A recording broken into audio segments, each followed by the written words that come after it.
Good afternoon. My name is Amy Griffin, and I am I'm blessed principal for the Griffin Firm. We are an estate and business planning law firm that's committed to supporting people to create, protect, and transfer wealth. We have started 2021 with a Meet the Legal Minds of the Griffin Firm, and we get to do this. I get to this great time to interview the phenomenal women with which I work. Now, it has been really fun and really funny. People probably just envy me because I truly have the best job ever. Today, I get to be at home because in the Washington, D.C. area, there is snow and ice outside. But we're still excited because we get to Zoom from wherever we are. Today, I get to introduce you to one of the newest legal minds of the Griffin Firm, Reneesia Bailey. Hi. Hi, Reneesia. Tell us where you're from. So I am from New York, and I recently relocated to Maryland to join the Griffin Firm. So, first of all, where did you go to undergrad? I went to CUNY York College in Queens. So you wanted to stay close to home? No, my mom didn't want me to leave. Now, of course, she wanted the best for you, right? And then you went, where'd you go to law school? Where'd you go to law school? Where'd you go to law school? Western New England Law School. Woo, woo, woo, woo. Now, the three people in the world who know what we're talking about is your mom and me and you.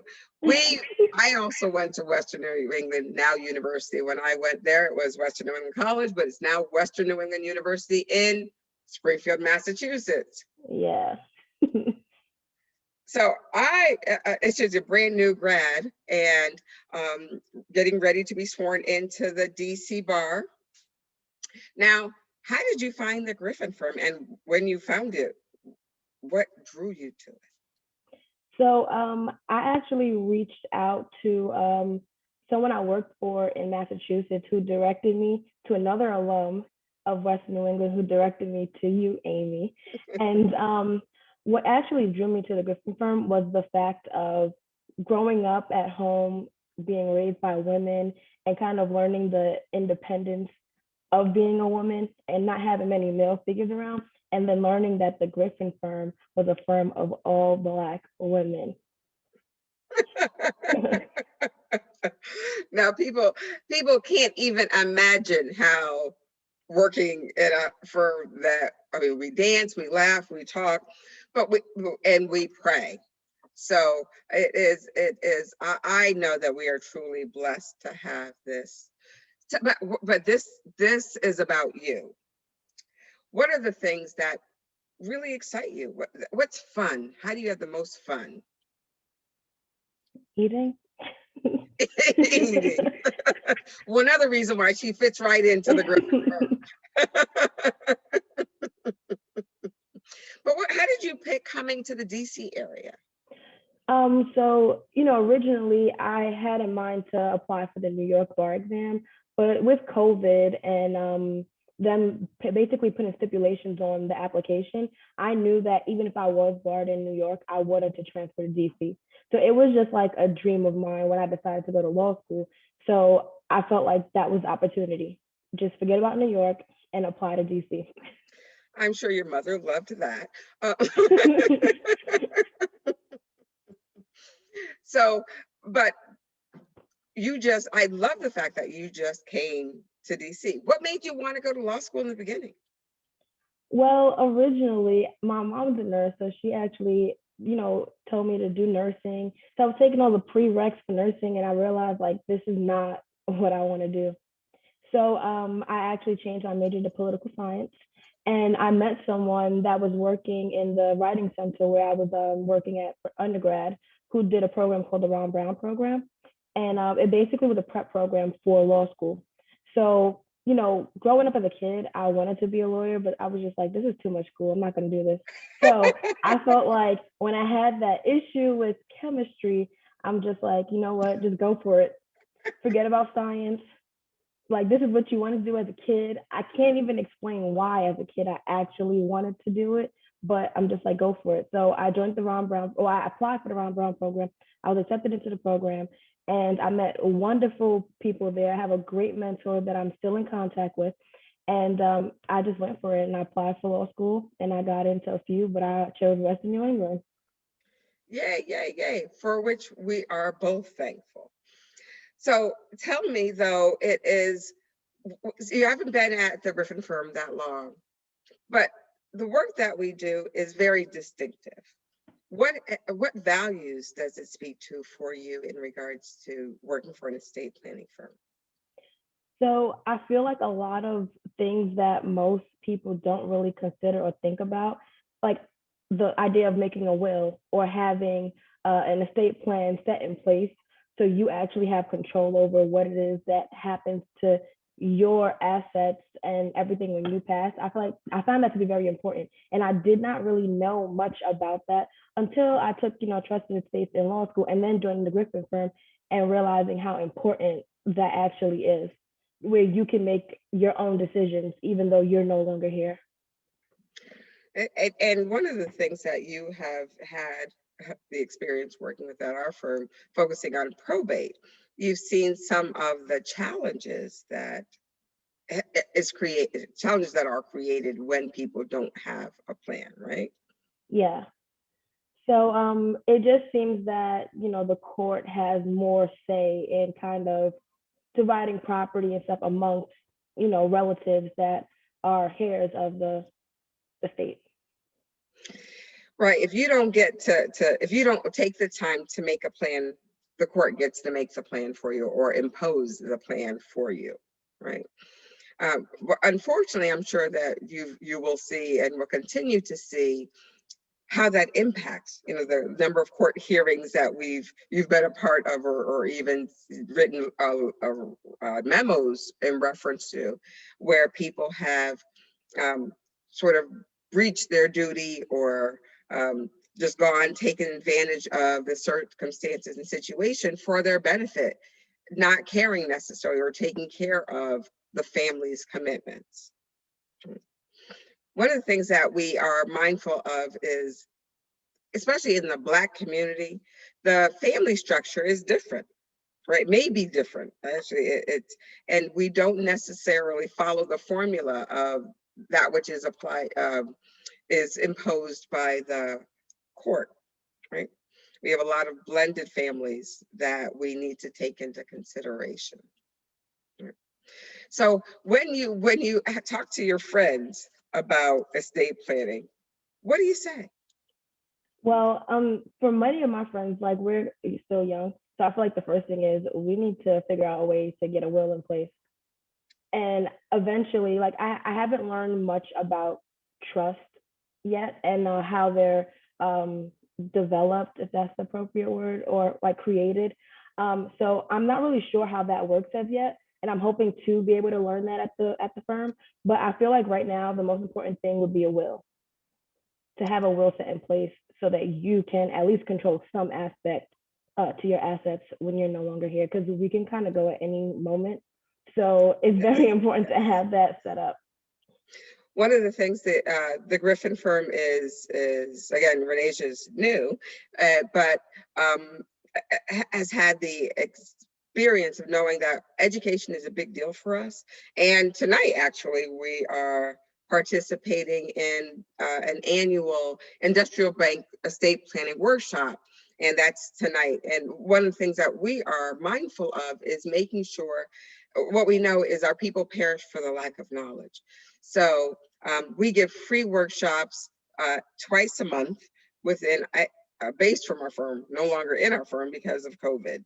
But one of the things that, Reneesia, we can speak to is how COVID has been impacting our community, and being thoughtful about how do we strategically think and plan for how do we build and support our communities to be strong. But let's go back and talk about getting to know you a little bit more. Right.